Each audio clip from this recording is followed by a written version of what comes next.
Sari, dress, घागरा किंवा कुर्ती अशा कोणत्याही प्रकारच्या कॉस्ट्युमवरती तुम्ही या हेअरस्टाईल नक्की करू शकता।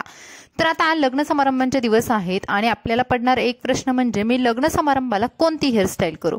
नमस्कार, पुन्हा एकदा आपल्या स्वाती स्टाईलमध्ये तुमचं अगदी मनापासून स्वागत आहे। आज बघूयात या दोन हेअरस्टाईल की ज्या तुम्हाला कोणत्याही आउटफिटवरती सूट होतील।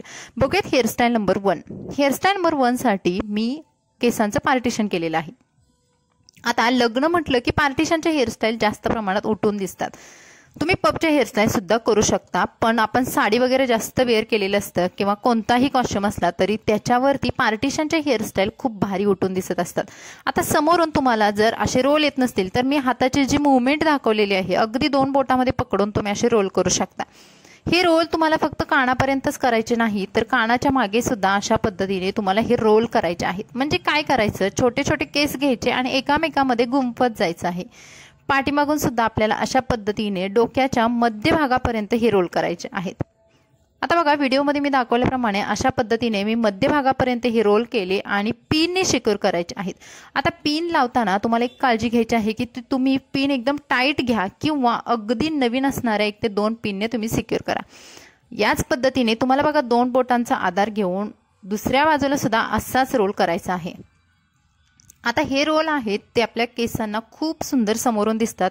ट्रॅडिशनल बरोबर वेस्टर्न आउटफिटला सुद्धा अशा पद्धतीचे रोल हेअरस्टाईल खूप सुंदर दिसतात। फक्त तुम्हाला ट्रॅडिशनल असेल तर मागे बन किंवा जुडामध्ये आणखी उठून दिसतात आणि तुम्हाला वेस्टर्न करायचं असेल तर तुम्ही केस पाठीमागचे मोकळे सोडू शकता।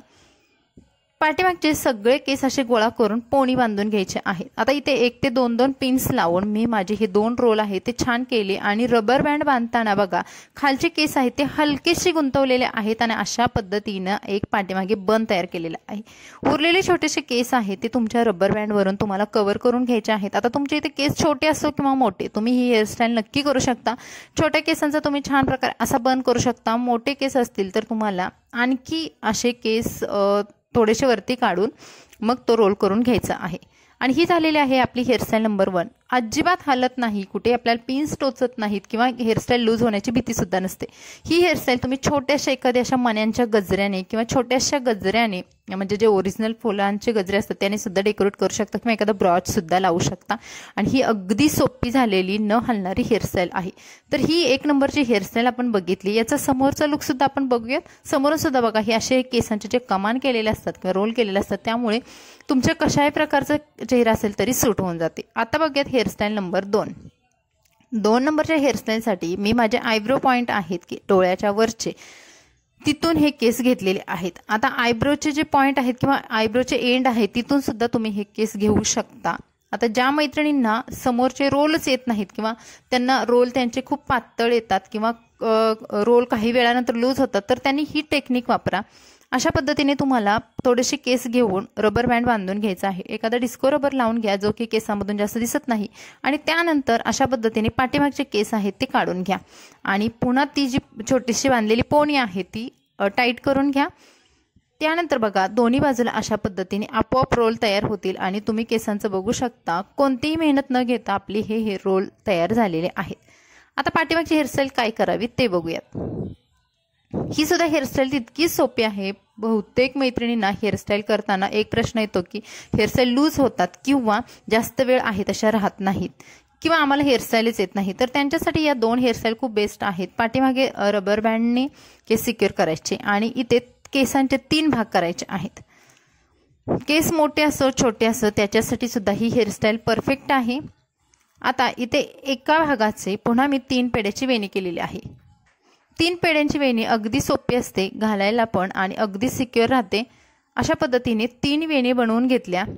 त्यामध्ये आता 1 वेणी आहे ती बघा मी अशा पद्धतीने रोल करून घेणार आहे। पण सुरुवातीला आता बघा माझे केस थोडे पातळ आहेत तर मी काय केलं, ही वेणी आहे ती थोडीशी फुलवून घेतलेली आहे जेणेकरून माझ्या केसांना किंवा पाठीमागे जो आंबाडा किंवा बन बांधणार आहे तर त्याला छान असा शेप यावा किंवा थोडा मोठा दिसावा।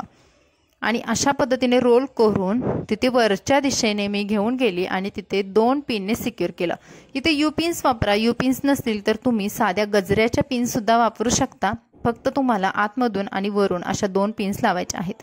याच पद्धतीने आपल्याला तिन्ही रोल असे सिक्युअर करून घ्यायचे आहेत। बघा, या वेण्यांचा असा रोल बनवायचा आणि एक खालच्या दिशेने, एक डाव्या बाजूला आणि एक उजव्या बाजूला, अशा पद्धतीने मी 3 रोल केले. कोणताही बन किंवा कोणतंही मटेरियल बाकीचं न वापरता तुम्ही पातळ केसांचा सुद्धा इतका सुंदर दिसणारा आंबाडा किंवा बन बनवू शकता. आणि यामध्ये तुम्हाला कुठेही तुमचे केस लूज होण्याची भीती राहत नाही. तुम्हाला दोन्ही हेअरस्टाईल मी दाखवल्या. बघा, कितीही हल्लात तरी तुमची हेअरस्टाईल लूज होत नाही.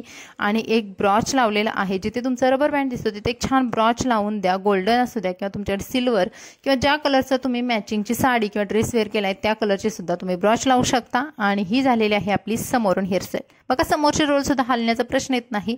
तर मैत्रिणींनो, या होत्या आपल्या आजच्या 2 हेअरस्टाईल. तर तुम्हाला या हेअरस्टाईल आवडल्या असतील तर लाईक करा, चॅनलला सबस्क्राईब करा आणि हा व्हिडिओ तुमच्या फ्रेंड्समध्ये शेअर करायला विसरू नका. आणखी कोणते हेअरस्टाईल बघायला आवडतील कमेंट्समध्ये सांगा. चला भेटू अशाच नवीन व्हिडिओसोबत. मस्त राहा. Bye bye.